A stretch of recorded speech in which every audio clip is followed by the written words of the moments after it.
Good afternoon.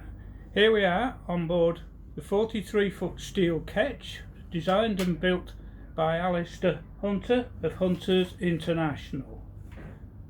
Looking forward in the main wheelhouse and down into the main saloon.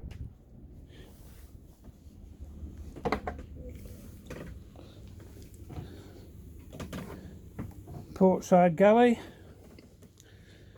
with cooker, fridge, microwave and sink. In the main saloon with two swivel chairs. Looking forward to mast compression post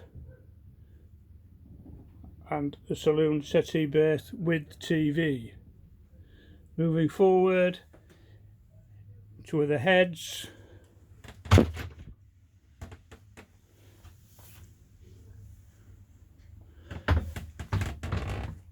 four-peak double berth,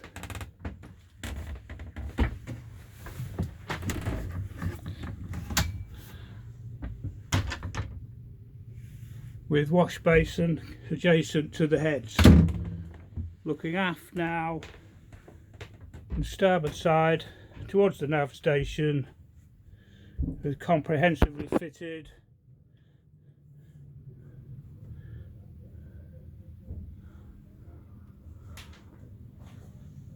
and back out into the main companionway and wheelhouse.